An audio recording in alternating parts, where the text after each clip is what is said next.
la autoridad y Dios.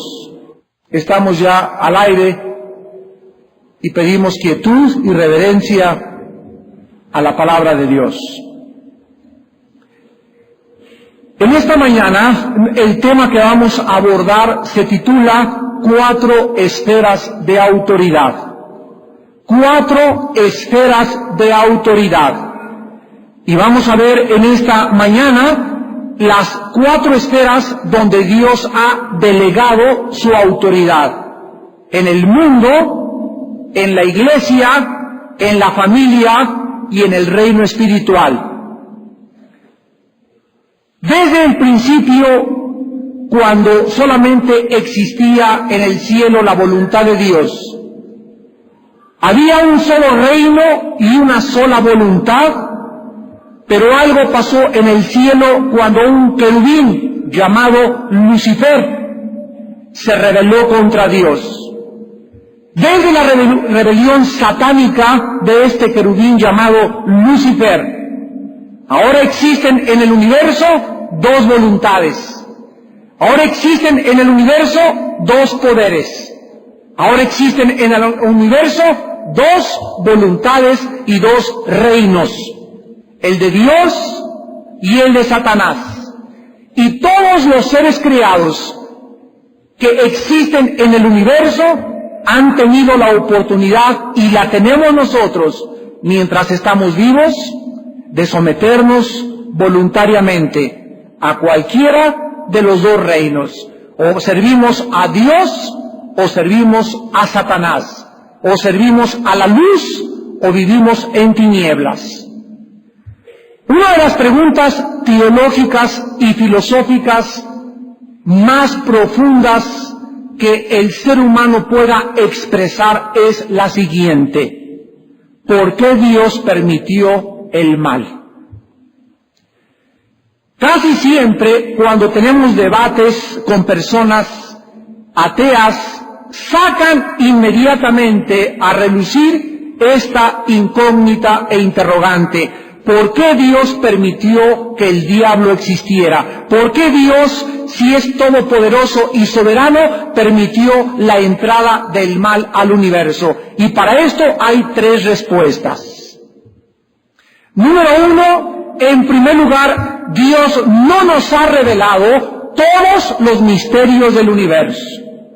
Deuteronomio 29:29. Las cosas secretas pertenecen a Dios.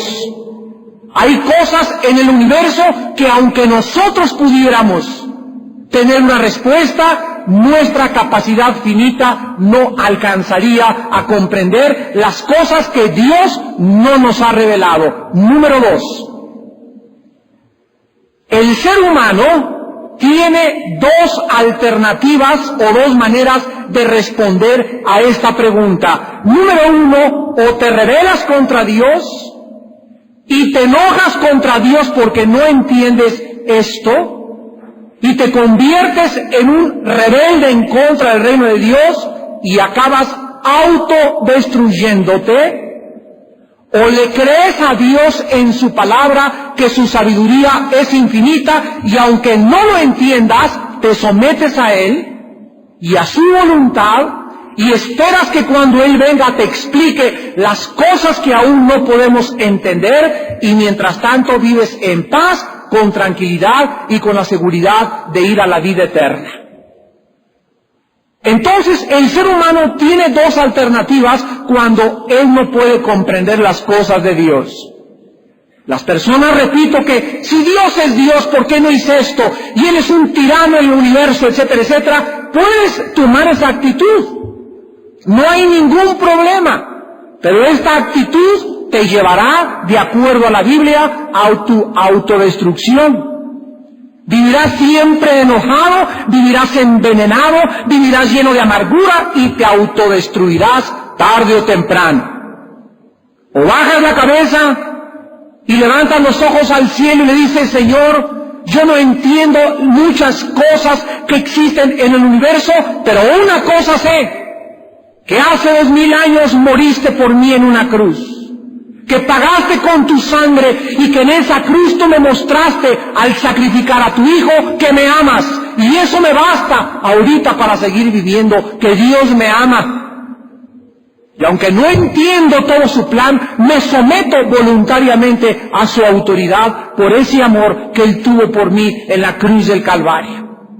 Y espero con paciencia y con tranquilidad a que resplandezca la luz de la mañana y salga en mi corazón, y entonces podamos ver cara a cara y podamos entender que si Dios permitió el mal en el universo fue precisamente porque al final de su plan hubiera sido mucho mejor que Él haya permitido la entrada del mal a que nunca hubieran los seres creados haber conocido jamás ni haber tenido la oportunidad de someterse y de poder escoger libremente entre dos caminos, el bien y el mal.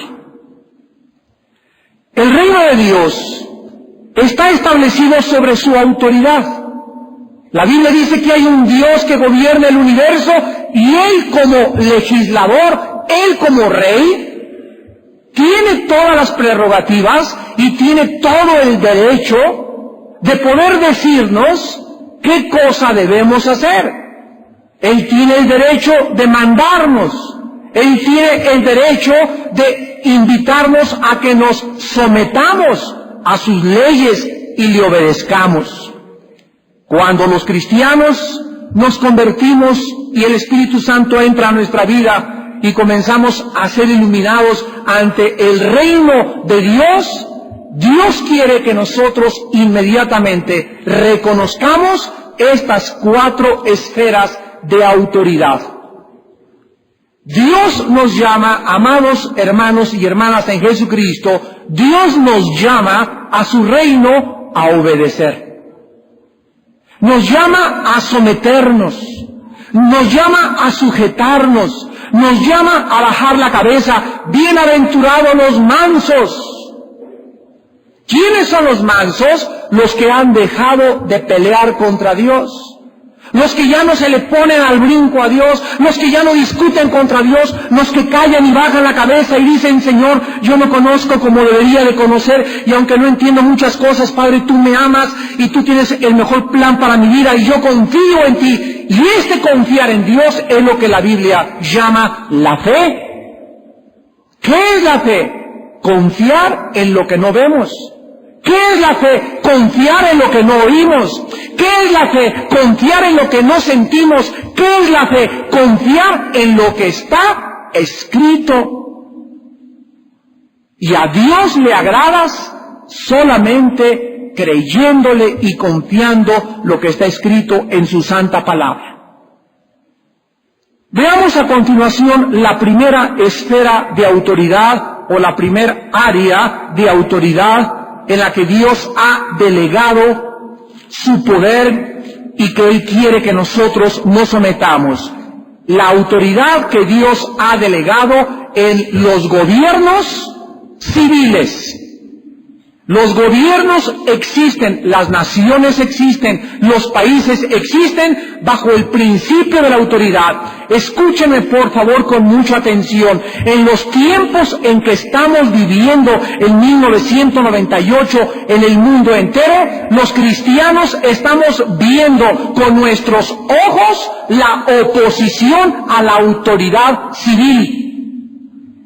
Los gobiernos se encuentran en el caos en que se encuentran porque existe un espíritu antiley que se levanta en contra del presidente, en contra del gobierno y que tratan grupos por diferentes lados de oponerse al gobierno y pelear contra el gobierno cuando esto está condenado y juzgado seria y gravemente por Dios.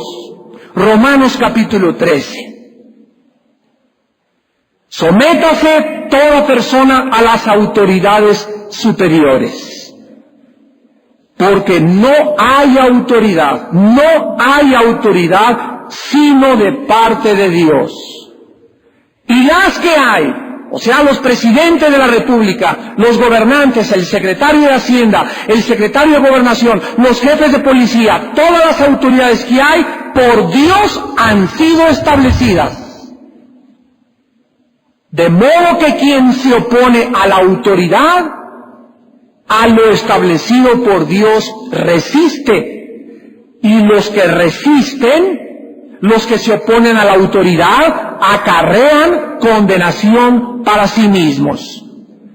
Dios es la fuente de la autoridad en el universo, y puesto que todas las autoridades han sido delegadas por Dios, representan la autoridad de Dios, ya sean cristianos o no cristianos. En los tiempos de los apóstoles, ¿quiénes eran las autoridades superiores?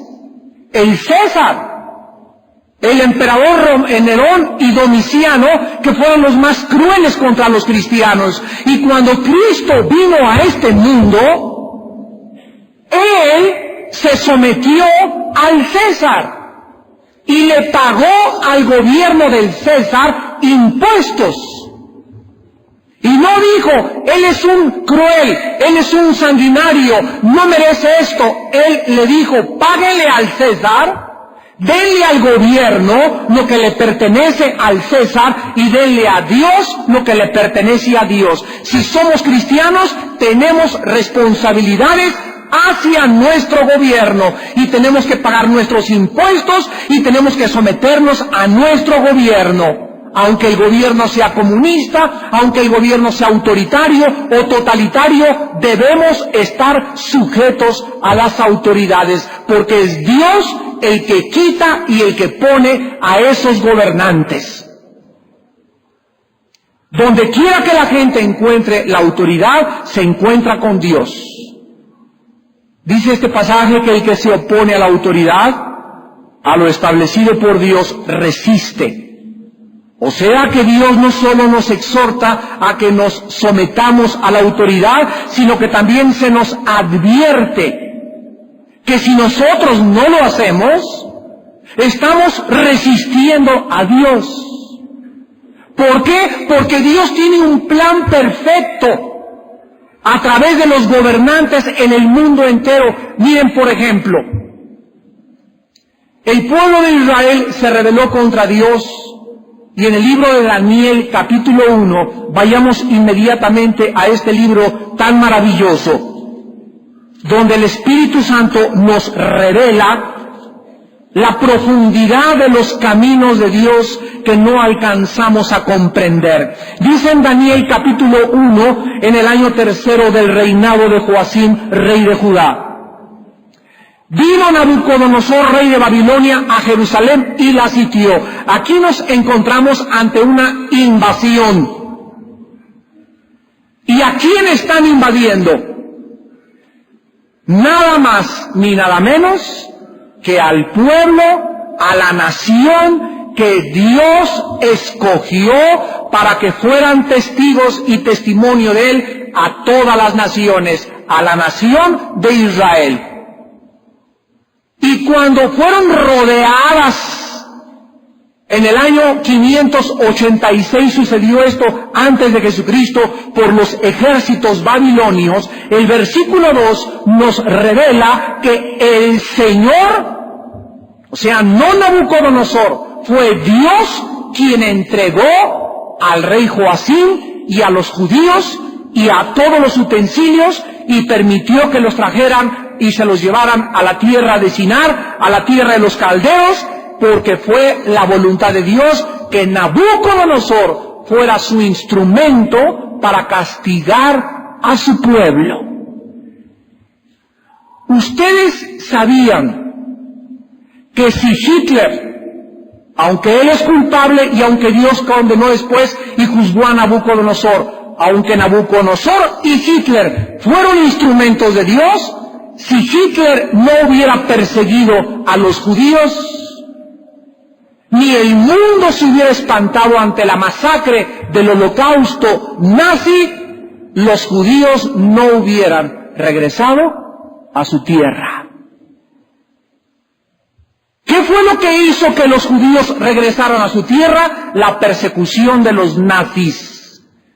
Dios convirtió para el bien lo que este cruel y sanguinario y endemoniado gobernante llamado Adolfo Hitler quería usar en contra de Dios. Y Dios usó para el bien la persecución de Nabucodonosor. Dios convierte la persecución y el ataque del gobierno contra su pueblo cuando nosotros nos arrepentimos, cuando nos volvemos hacia Él, cuando clamamos como lo que estudiamos, Lamentaciones de Jeremías: Padre Santo, estamos en el polvo, angustiados, llenos de impuestos, no nos dan oportunidad de predicar, Señor, nos han cerrado aquí, no hay campañas, ni hay radio, ni hay televisión. Oh Dios, actúa y haz algo. Cuando el pueblo de Dios se levanta unánime y le pide a Dios misericordia e intervención, Dios entonces nos dice: permití la persecución para que ustedes se volvieran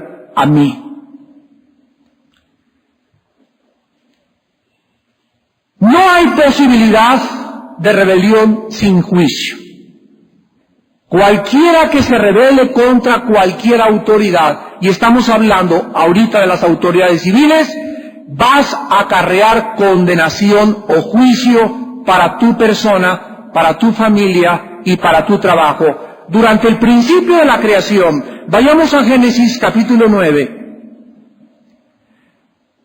Cuando el pecado entró en el mundo, Dios entonces, desde el principio de la Biblia, y esto es más antiguo que cualquier otro libro de los sumerios o babilónicos o egipcios, Dios, dice la Biblia, le entrega, miren ustedes, el Dios del universo le entrega, le da al hombre el poder de gobernar al hombre bajo el uso de la fuerza.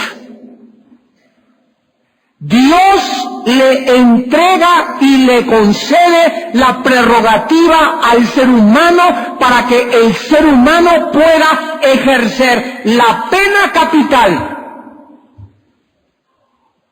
para que el ser humano pueda usar cárceles, para que el ser humano pueda condenar y juzgar a sus mismos semejantes. Pero este poder Dios se lo da al Estado, nunca a los individuos.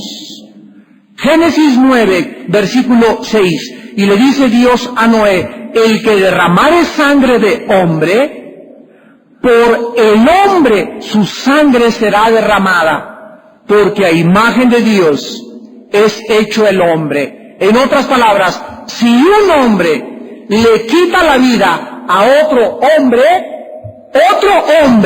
tiene el derecho de quitarle la vida al criminal.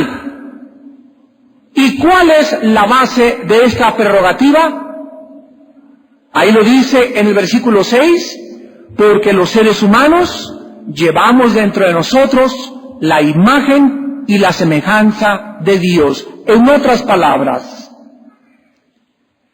al Dios establecer la pena capital, nos está dando a entender a los seres humanos, para que expandamos nuestra mente, de que cuando yo le quito la vida a una persona, escuchen con atención, si yo tomo la vida y le quito la vida a una persona, no existe ninguna otra cosa en este mundo que pueda pagar por la vida de esa persona.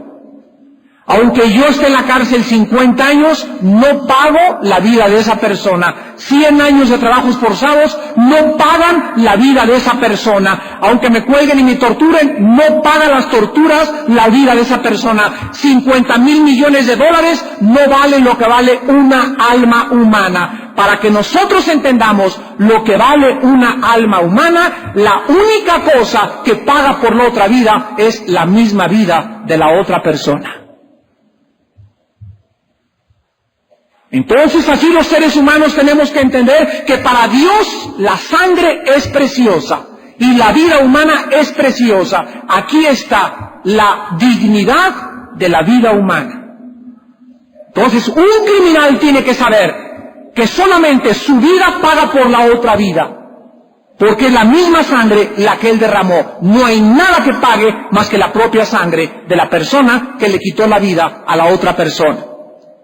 Esto significa que Dios eleva la vida del ser humano a un nivel que nosotros jamás pudiéramos comprender. Por eso encontramos lo absurdo y lo incompetente que se han convertido en el mundo entero las prisiones. ¿Ustedes creen que las prisiones, los reclusorios y las cárceles rehabilitan al ser humano? Para nada. Son escuelas del crimen, porque si realmente pudiera haber un sistema que rehabilitara al ser humano para reintegrarlo a la sociedad, pues entonces no tendrían que quedarse ahí 10, 15, 30, 40 años. Pero sabemos que para que una persona pueda reintegrarse a la sociedad, la única forma es que ahí en la cárcel se convierta y le entregue su vida a Jesucristo, el Hijo de Dios. Miren, en 1983, yo comencé a predicar en la cárcel de Santa Marta, Catitla, en la Penitenciaría Federal. Después me llevó un jefe de la policía llamado Arturo Durazo, me mandaba en helicóptero para que aterrizara yo en el penal de Santa Marta, Catitla, y me juntaba 1,800 presos para que les predicara la palabra de Dios. Después me mandó al reclusorio sur, después a la academia de policía que estaba en el desierto de los Leones, y así tuve la oportunidad de ver cantidad de presos convertidos bajo el poder de Dios. La mayor parte de los presos que se convirtieron en 1982-83, en aquella época, ahorita son los pastores de la iglesia de Santa Marta, Catitla, y de los pastores de la penitenciaría que existe, de la iglesia que existe en las Islas Marías. Y me siguen hablando por teléfono, y me siguen enviando cartas, y me siguen diciendo, hermano, en las Islas Marías, la iglesia comenzó ahí en Santa Marta, y en una cadena me mandaron aquí a las Islas Marías, y ahora estamos aquí, tenemos como 80 convertidos en las Islas Marías, y en Santa Marta, y en el reclusorio sur. Pero todos comenzaron, ¿por qué? Porque ellos pudieron dar testimonio a las autoridades que ellos eran asaltabancos. Uno mató 25 policías, el otro asaltó 7 camionetas bancarias, los que son ahorita pastores. El pastor de Santa Marta debe por lo menos 15 vidas, y es pastor. ¿Y quién pudiera creer? No, nunca se hubiera rehabilitado. Tienes la razón, por métodos humanos, pero el poder de Dios es el que hace que una persona que está en el lodo, en el barro, despreciable, criminal, secuestrador, injuriador, lo levanta, lo limpia, lo hace brillar, lo hace refulgente como el bronce, y es el trofeo más grande de Dios, para que cuando veamos un hombre como estos, podamos decir, realmente solo Dios cambia las vidas.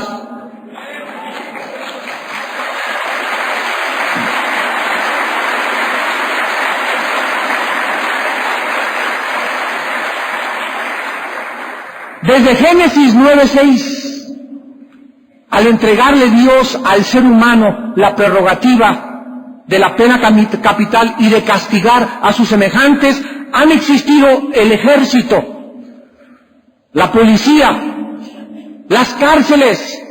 ¿Qué cosa es todo esto? Son medios, instrumentos del gobierno civil.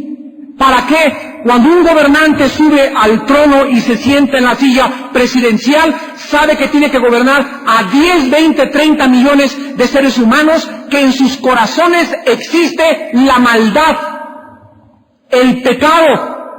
Va a tener envidiosos, va a tener enemigos, va a tener avariciosos, se va a rodear de muchas personas que lo único que quieren es la conveniencia de sacar dinero en este periodo de tiempo que él tiene como gobernante. Y este gobernante tiene que saber que el ejército y la policía son medios para poder detener, aplacar la maldad y el pecado humano.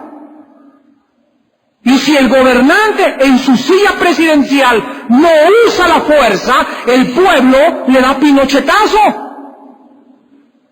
Si el gobernante no usa el ejército y no usa la policía, entonces se levanta otro ejército. Y esto no se puede permitir bíblicamente. No puede haber dos cabezas. No puede haber dos ejércitos. No puede haber dos jefes de familia en la casa. No puede haber dos capitanes en el barco. Donde manda capitán, no gobierna marinero. A la veracruzana. Son principios bíblicos. Si en la casa el marido no se pone las botas y no se pone el traje y no hace y efectúa su sacerdocio, la mujer se le trepa. Y lo despeina, y lo desgreña, y lo desbanca, y al ratito ella es la que tiene las riendas del hogar. Si en la iglesia el pastor no ejerce su autoridad, y no impone disciplinas, y no para las rebeliones, comienzan las divisiones en la iglesia, y se levantan dos cabezas en la iglesia, y esto no puede ser, bíblicamente, repito. Estos principios tienen que llenar nuestra alma y tenemos que comprenderlos porque es la autoridad que Dios ha establecido en el gobierno. El presidente de la república es la cabeza, es el jefe del ejército y él es el que manda. Él. Y él tiene la autoridad dada por Dios. Ningún hombre da autoridad más que Dios de ejercer la fuerza y de castigar y de impedir que se levante otro ejército, que haya rebeldes o que cunda el crimen. Y esto lo tiene que hacer usando el ejército y la policía y con castigos severos, inclusive si es necesario llegar a la pena capital. Pero el mal se necesita detener a tiempo porque el mal crece. El mal crece. Si en el gobierno no se detiene el mal, crece. Si en la iglesia no se detiene a los rebeldes, crece. Si en tu casa no detienes la rebelión de tus hijos, infectan a todos tus hermanos, a tus hijos y a sus hermanas. Y si tu esposa es una rebelde, al ratito te vuelvo a repetir, ella es la que acaba gobernando en tu hogar. En Éxodo 22-28. Después de que Dios le dio los 10 mandamientos a Israel, les dio otras ordenanzas como esta. No injuriarás a los jueces, ni maldecirás al príncipe, o sea, a los líderes de tu pueblo. Este mandamiento demostraba que el pueblo estaba bajo gobernantes, a quien debían respetar. Quien resistía a la autoridad, resistía a Dios. Y aun cuando los gobernantes de las naciones paganas no creían en Dios y estaban dominadas por Satanás, repito, el principio de la autoridad permanecía inconmovible. Pablo nos enseña en Romanos 13, pues, que todas las autoridades, buenas o malas, de alguna forma, aunque nosotros no entendamos, están sirviendo a Dios y debemos estar sujetos a las autoridades locales, a las autoridades nacionales, a las autoridades civiles. El principio básico para concluir la primera esfera de autoridad es de que todas las leyes que Dios nos han dado tienen dos razones de ser. Escúchenlo, gobernantes, escúchenlo, autoridades. Todas las leyes de Dios tienen dos razones de ser: castigar el mal, recompensar el bien. Castigar el mal, recompensar el bien. El gobernante debe a sus hijos en su casa castigarlos y premiarlos cuando son buenos niños, cuando sacan buenas calificaciones y motivarlos a seguir haciendo el bien. El gobierno debe recompensar a sus héroes. A los que mueren, los policías que mueren en el deber, el gobierno debe hacerles un desfile, debe llenarlos de satisfacción, sus familias tienen que ser sostenidas. ¿Y por qué? Porque sirvieron al gobierno. El gobierno tiene que recompensar y exhibir ante el mundo entero de que ellos aman y agradecen a los héroes y a los mártires que dan su sangre por su patria. Pero también deben de castigar, porque dice Romanos 13, los magistrados no llevan en vano la espada en sus manos. Cuando surge el anticristo, este orden se revertirá. El bien será perseguido y el mal será exaltado. Vayamos a la segunda esfera de autoridad, que es la familia. En Efesios capítulo 5, versículos 22 al 24, Dios establece en la Biblia el orden de la autoridad en la familia. En la familia tiene que haber orden. Y ahora las familias se están disgregando por la falta de autoridad. ¿De quién? Del varón. Porque dice la Biblia en 1 Corintios 11:3 que el varón es la cabeza de su casa. Nosotros somos la autoridad de nuestra casa. Nuestra esposa es nuestra ayudante. Pero debemos ejercer la autoridad, si no, Dios juzga nuestro hogar y juzga nuestra casa con la rebelión de nuestros hijos. Dice en Efesios 5, 22 y 24, las casadas estén sujetas, sométase la mujer a su propio marido como al Señor. O sea, si tu marido no es cristiano, como si fuera cristiano, dice la Biblia, como si tú te estuvieras sometiendo a Cristo. O sea, no veas a tu marido, si es o no cristiano, ve en tu marido la autoridad delegada del cielo por Dios a él como cabeza, siendo o no siendo cristiano, igual que en los gobiernos. No, si el presidente de la República no es cristiano, no me someto. No nos dice eso la Biblia. Entendámoslo. Al presidente nos sometemos, a Castro nos sometemos, a Hitler nos sometemos, claro que mientras no viole la palabra de Dios, pero igual que a los Césares nos sometemos porque están puestos por Dios. Entonces tu marido, sea lo que sea, Dios lo puso como cabeza, sométete a él, como si fuera Cristo. Versículo 23, porque el marido es cabeza de la mujer. ¿Ven ustedes el orden? No hay dos cabezas. No hay dos cabezas. No puede haber dos cabezas. ¿Por qué? Lógica elemental. Si el marido es cabeza y la mujer es cabeza, lo único que producen dos cabezas es confusión en los hijos. El marido dice una cosa, la mujer dice otra cosa. Los hijos se ponen entre la espada y la pared porque no saben a quién someterse. Imagínense que estén peleados los papás, que sean dos cabezas, y que estén peleados, pues el papá va a decir, no vayan a la fiesta, la mamá, sí vayan a la fiesta. El papá, no vayan a esa escuela, la mamá, sí vayan a esa escuela. El papá, no vean ese programa de televisión, la mamá, no, sí lo pueden ver. Eso crearía un caos. Crearía anarquía en tu casa. Y ahí vendría el juicio de Dios. ¿Y sobre quién vendría?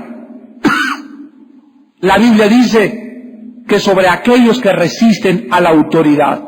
Si tú has venido a la iglesia y has escuchado que el marido es tu cabeza, tienes que entender que es un principio de autoridad para que tu hogar funcione. Mujer que me escuchas, pero es que usted no conoce a mi marido, mira, sea todo lo que sea, dime que le dicen el monstruo de la Laguna Negra, que tiene las orejas del anticristo, dime lo que quieras de tu marido, sométete como si fuera Cristo a quien te está sometiendo. Mira, si tú obedeces esto y te sometes a tu marido y respetas sus decisiones y entiendes que Él es el que le da dirección a la casa. Si tu marido te dice, nos vamos a Veracruz, tú no le dices, ay, pero aquí está muy bonito México. Usted agarra sus cosas y se va a Veracruz con su esposo.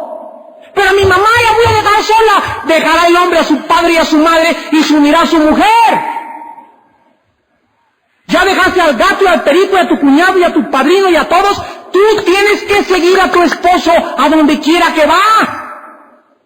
Y si tú no lo haces, estás resistiendo a Dios. Las mujeres cristianas tienen por el amor de Dios que comprender esto, para que les vaya bien, para que Dios bendiga tu matrimonio, para que Dios bendiga a tus hijos. Sométanse a sus maridos, porque esto es el principio que Dios ha establecido. Colosenses capítulo 3. Dice aquí el libro de Colosenses capítulo 3, versículo 18. Casadas, estén sujetas a vuestros maridos como conviene en el Señor. Versículo 19, maridos, amen a vuestras mujeres y no sean ásperos con ellas. El hecho de que seamos cabeza no nos da el derecho. Esto es a los cristianos que entendemos esto.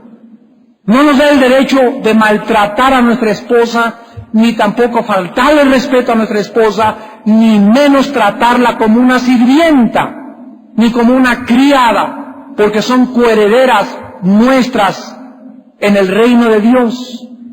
Dice el versículo 20, hijos, obedezcan a vuestros padres en todo, porque esto agrada al Señor. Versículo 22, siervos, obedezcan en todo a vuestros amos terrenales, no sirviendo al ojo como los que quieren agradar a los hombres, sino con corazón sincero, temiendo a Dios. Dios ha establecido en el seno de la familia su autoridad. El padre es la cabeza, la mujer es la vicepresidenta o la secretaria de gobernación y se somete a el padre. Y los hijos tienen que verlo. Los hijos tienen que ver a su mamá sujeta a su papá. Y cuando los hijos ven a la mamá sujeta al papá y al papá que ama a la mamá, los hijos crecen estables, seguros, confiados, saludables, mental, física y espiritualmente. ¿Saben ustedes que de acuerdo al doctor James Dobson, uno de los más grandes psicólogos cristianos en California, dicen sus estadísticas que el 80% de los homosexuales, el 80% de los homosexuales y de lesbianas provienen de familias donde la mamá manda. ¿Cómo la ven? Donde se revierte el orden de Dios, donde el marido cae y ella se levanta y ella es la juez, ahí viene una maldición. Y uno de los juicios de Dios en muchos hogares es precisamente ese. Ahora, como en este hogar se creó la anarquía y no se respetó el orden de Dios, ahí está el fruto. Ahí está el fruto. Niños que se identifican más con la mamá que con el papá. El papá no es la imagen en la casa, sino la mamá. Ahí está pegada a las faldas de la mamá el niño, siempre. Y el papá, ahí todo, cállese, métase a la casa, le dice la mamá al papá. Y no me grite, y el niño viendo todo, cómo la mamá agrede al papá, cómo el papá no se defiende, cómo lo insulta, cómo su papá no es un bueno para nada, tiene cabeza de plátano, no lo obedezcan, etcétera, etcétera. Pues el niño va a crecer siempre con la mamá, y entonces acarrea el niño la maldición, y muchos de ellos comienzan a volver a comenzar, cuando juegan béisbol, a batear con la izquierda. Cuando comienza a caer granizo, comienzan a cacharlo con la mano izquierda.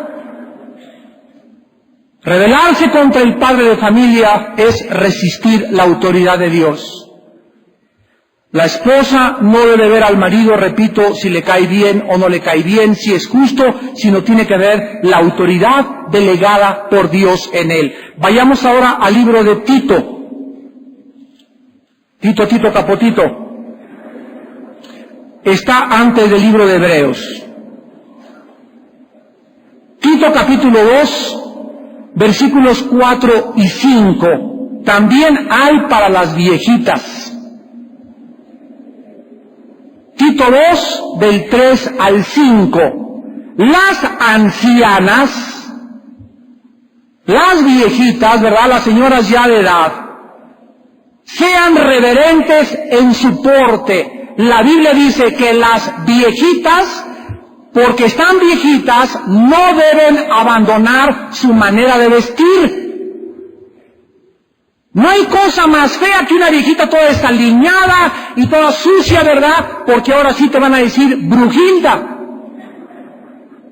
Entonces, una viejita cristiana debe ser una señora arregladita, ¿verdad?, que camine bien. No estoy diciendo que tenga que levantarse ni forzarse, pero que sea reverente, o sea, que en su manera de ser ante la gente se vea una persona decente, una persona, ¿verdad?, que sirve a Dios. No calumniadoras, no esclavas del vino, maestras del bien. Escuchen, que enseñen a las mujeres jóvenes a amar a sus maridos y a sus hijos. Escúchenme, mujeres, en este momento que tienen hijas casadas. Si tu hija te habla por teléfono, ya no aguanto a Pepe, me está haciendo mijita, te casaste, te amolaste.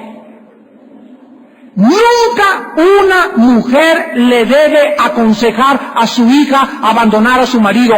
¡Nunca! A menos que el marido la haya agredido físicamente y la mamá le puede decir, vente a mi casa para que yo te proteja. Mientras no haya agresiones físicas o no esté con el ojo morado, tu hija aguanta los problemas, mijita. Van a salir adelante. Sométete. Él es borracho, pero no te pega, ya llevas gane.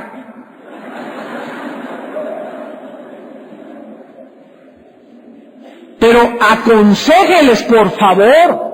Mijita, te casaste, te amolaste, es tu marido, sopórtalo, aguántalo, ora por él, vente a la casa, vamos a pedir por él, pero nunca les aconseje, no, tú también ponle el ojo moro. O no te dejes, mijita, o vente para mi casa, ay, mi chiquita, pobrecita, como me la están tratando, que ya se fue con el marido, ya ahora no tienes tú la autoridad sobre ella, ahora la tiene el marido sobre de ella.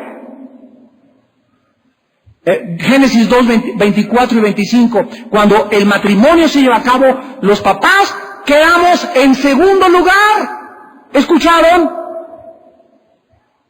Me caso con mi esposa, ahora mi esposa es primero ante Dios, yo como varón. En segundo lugar, mis hijos, a mis papás los respeto y los honro, pero mis papás me pueden dar consejos, y bienaventurados los que aceptan consejos de los papás, pero mi papá ya no me puede mandar. Ya no me puede decir, haz esto o haz aquello, si no te castigo, te hago. Papito, ya me casé, ya dejé el hogar, estoy independiente, te respeto y te honro, pero ahora es mi esposa, y a mi esposa me la respetan en mi familia. Y todo varón tiene que hacerle ver a su familia entera que faltarle respeto a su esposa es faltarle respeto a ti. Si tú llevas a tu esposa con tus cuñadas o una fiesta de Navidad y le faltan el respeto a tu esposa, la sacas de esa familia y no vuelves a poner el pie hasta que no le pidan perdón. Porque es tu esposa y la familia tiene que saber que la tiene que respetar. No tomes lado con tu papá o con tu cuñada, es tu esposa y delante de Dios tú tienes que defenderla porque eres su cabeza.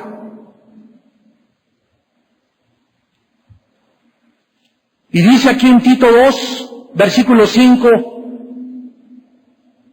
enseñes a las mujeres a ser prudentes, castas, cuidadosas de su casa.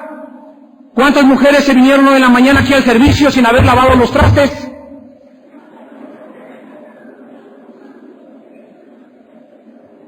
Hay mujeres que tienen hijos de 10 años y de 12 años y no les han enseñado a levantar sus calcetines que huelen a queso Roquefort antes de venir al servicio. Como animalitos. Los hogares actualmente es una anarquía, un caos en los hogares. Las mujeres tienen que ser las que, mijito, guarda tus calcetines a la ropa sucia, esto acá, levanta tus lápices, las camas bien tendidas y ahora sí, todo arreglado, vámonos al servicio a orar al Señor. Sobre todo las casadas con maridos incrédulos. ¿Cuántas señoras, verdad, son descuidadas en su casa, tienen los trastes 8 o 10 horas, un traste sucio 10 horas en el fregadero, cría ya bacterias y microbios tremendos que comienzan a pulular en el aire e infectan a tus hijos con salmonelosis? ¿Y todo por qué? Porque no tienes la limpieza, el cuidado y la decencia de mantener tu hogar pulcro. Yo no creo que haya un hombre que le guste tener a una mujer cochina. A nadie le gusta tener una mujer, ¿verdad?, que no enseña a sus hijos, que la ropa tirada, los trastes nunca los lava, hay polvo por todos lados. La Biblia dice, las mujeres deben ser cuidadosas de su casa, buenas, sujetas a sus maridos. Escuchen, para que la palabra de Dios no sea blasfemada. En tercer lugar, la tercera esfera de autoridad, la iglesia. En el libro de los Hebreos, capítulo 13, ¿aprendieron algo? Las mujeres no dicen ni pi ahorita. Dice Hebreos capítulo 13, versículo 17. Obedezcan a vos, sujétense a ellos. Ya vimos la esfera del gobierno, ya vimos a quién debemos someternos. En el hogar, ¿a quién? Ahora, aquí en la iglesia es otra esfera. Y aquí Dios ha puesto a los pastores como las cabezas de los rebaños, y dice la Biblia, ¿por qué? Porque ellos velan por vuestras almas, como quienes han de dar cuenta, para que lo hagan con alegría y no quejándose, porque esto no os es provechoso. La Biblia dice, para que lo escuchen muchas iglesias que nos están viendo por la televisión, y esto es una cosa tremenda, la Biblia dice que los pastores y los líderes de la iglesia han sido establecidos por Dios para que gobernemos la iglesia y la administremos. No los laicos, no el doctor, ni el presidente, ni el arquitecto administra el dinero de la iglesia y gobierna la iglesia. Somos los pastores los que lo debemos hacer, porque nosotros damos cuenta por ustedes a Dios de vuestras almas. Al contrario de este mandamiento, muchas iglesias, ahorita yo conozco aquí en esta área del norte de la ciudad, son gobernadas y administradas por 2 o 3 familias. Ellos hicieron, la familia Ramírez y la familia Pérez, hicieron la iglesia, le pusieron el techo, y ellos son los que gobiernan la iglesia, contratan a los pastores, les dan un sueldo a los pastores, ellos recogen los diezmos, ellos cuentan los diezmos, y de acuerdo como les guste, aquí está chiquito, y si no te gusta le pagamos a otro pastor. Esto es algo horrible a los ojos de Dios. Se llama el gobierno de los nicolaitas. ¿Qué significa esto? El pueblo gobernando y no los líderes de Dios. Son los líderes los que tienen que gobernar, son los líderes, los pastores los que tienen que administrar el dinero, y al que no le gusta que se vaya a un partido político. Esta es la forma como Dios ha establecido que se gobierna la iglesia. La iglesia no la pueden gobernar las familias, ni tampoco es un gobierno democrático donde votamos que quiten a este. Oye, pues si no estás en el PRD, ni en el PAN, ni en el PRI. Dios ha establecido en su palabra que los pastores dirijan, alimenten, administren, y que las ovejas estén sujetas a ellos. Y si hay alguna ovejita que no le gusta cómo usa la vara el pastor, si hay alguna ovejita que no le gusta cómo se lleva el gobierno de la iglesia, si hay alguna ovejita que algo le parece mal de la iglesia, ¿por qué sigue en esa iglesia? Vete a otra iglesia donde encuentres a el príncipe valiente. No vas a encontrar ninguna iglesia perfecta. Ya andan en iglesia y en iglesia brincando de una por acá y por allá, bautistas, presbiterianos, metodistas, vida nueva, amistad cristiana, y así andan. En 2 años han recorrido 10 iglesias. ¿Y qué están buscando? Algo que les agrade a ellos. No quieren sujetarse a sus pastores. Y finalmente, la cuarta esfera de autoridad en el mundo espiritual. En la segunda carta de Pedro, capítulo 2, dice el versículo 10 y 11, y mayormente aquellos que siguen la carne, andan en concupiscencia e inmundicia y desprecian el señorío. Atrevidos y contumaces, no temen decir mal de las potestades superiores. Mientras que los ángeles, que son mayores en fuerza y en poder, no pronuncian juicio de maldición contra ellas delante de Dios. Aquí se nos revela, finalmente, un hecho significativo: que existen autoridades en el mundo invisible espiritual a quienes los ángeles estaban sujetas o sujetos. Y algunos ángeles fracasaron en someterse a esas autoridades, pero aun cuando estos ángeles se rebelaron contra Dios, de los cuales era Satanás, ¿sabían ustedes que Lucifer, Satanás, era jefe del arcángel Miguel? Satanás era jefe del ángel Gabriel que envió el mensaje a María y a Daniel. Lucifer era el jefe de todos los arcángeles y ángeles de Dios antes de su caída. Y una vez que Lucifer cayó, cuando en el libro de Judas, versículo 9, Moisés había sido enterrado por Dios y el arcángel Miguel fue enviado por Dios para que buscara tal vez para la resurrección del monte de la transfiguración, cuando Moisés apareció con Cristo cientos de años después, Satanás se lanzó a perseguir al arcángel Miguel para impedirle que desenterrara el cuerpo de Moisés. Y entonces el arcángel Miguel le pudo haber dicho, ¿verdad?: te maldigo, quítate, Satanás, tú no tienes ningún poder. El mismo arcángel Miguel le dijo a Satanás: el Señor te reprenda, respetando su jerarquía que aún como ángel caído tiene Satanás. Cuando el sacerdote le dio una bofetada al apóstol Pablo en el libro de los Hechos, el libro de los Hechos nos dice que le dijo: cállate, y que le dio una bofetada. En ese momento Pablo comenzó a reaccionar porque era un hombre impulsivo y dijo: ¿quién te diera a ti pared blanqueada? Pero inmediatamente Pablo lo corrige y entonces le pide disculpas porque reconoce que el sumo sacerdote, aunque era impío y pagano, era una autoridad establecida por Dios. Si los mismos ángeles reconocen la jerarquía de Satanás y no lo maldicen a Satanás, ¿cuánto más nosotros, en este mundo visible, debemos someternos a aquellos a quien Dios ha establecido por causa de nuestra conciencia?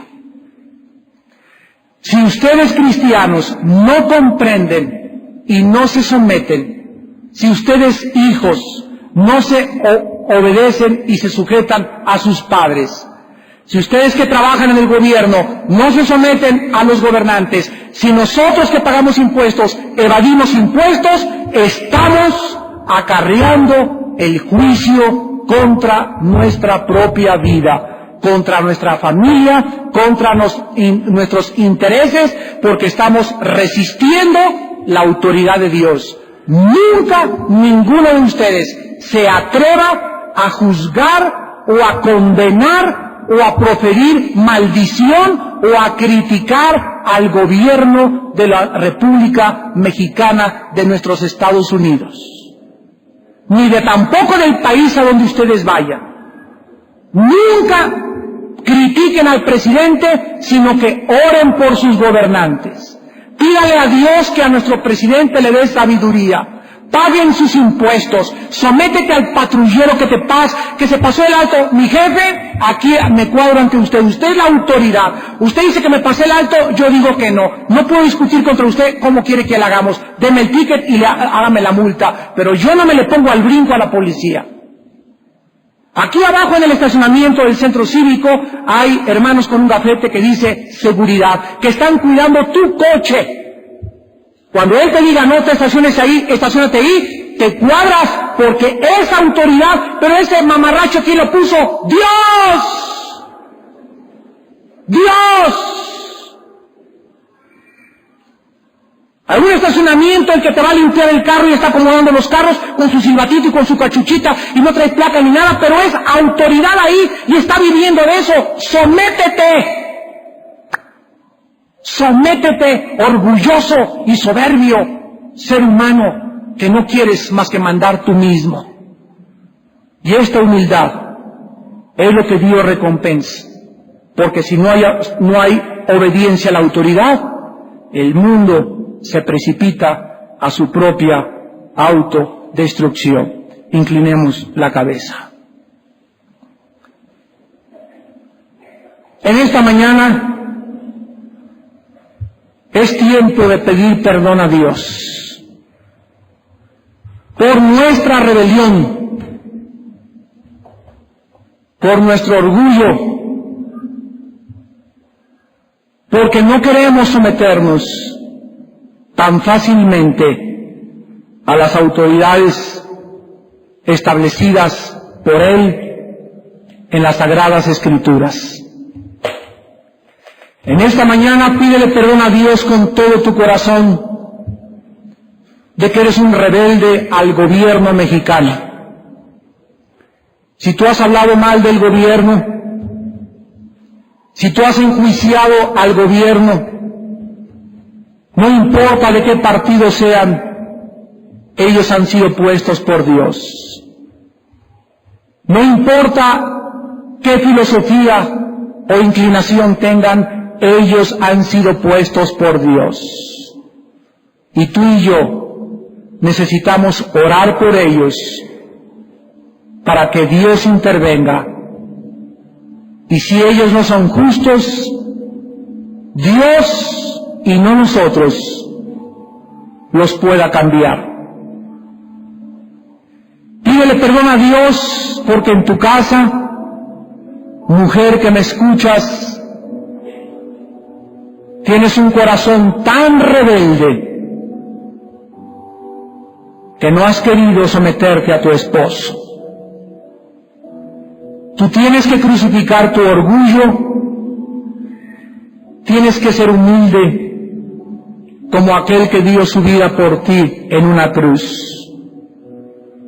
que no estimó el ser igual a Dios como cosa que aferrarse, sino que se despojó de todos sus privilegios y prerrogativas y tomó la forma de un siervo,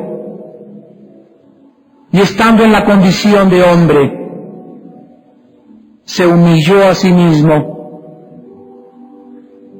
haciéndose obediente hasta la muerte y muerte de cruz. Y ejemplo nos ha dejado para que sigamos sus pisadas, porque Dios le da gracia a los humildes, a los que se someten, a los que bajan la cabeza, pero Dios resiste a los soberbios. Y los soberbios y los rebeldes están atrayendo sobre sus vidas el juicio de un Dios que es responsable de la autoridad. Maridos y varones que me escuchan, arrepiéntete en esta mañana de no ser la cabeza de tu casa, de no ser el líder en tu casa, de no ser el sacerdote de tu casa. Arrepiéntete. Pídele perdón a Dios y dile que te dé el poder, la sabiduría y el amor para amar, sostener y dirigir tu familia. Porque es tu barco, tu hogar, tus hijos son tus marineros y tu esposa es tu ayudante, que te anima y te impulsa y te ayuda con tus hijos, porque ven en ti el capitán. Hijos, arrepiéntanse de ser rebeldes contra vuestros padres, de hacer lo que te da la gana y no lo que tus padres te dicen. Aunque tus padres sean injustos, Dios quiere que te humilles ante las injusticias para que recibas su gracia y su poder.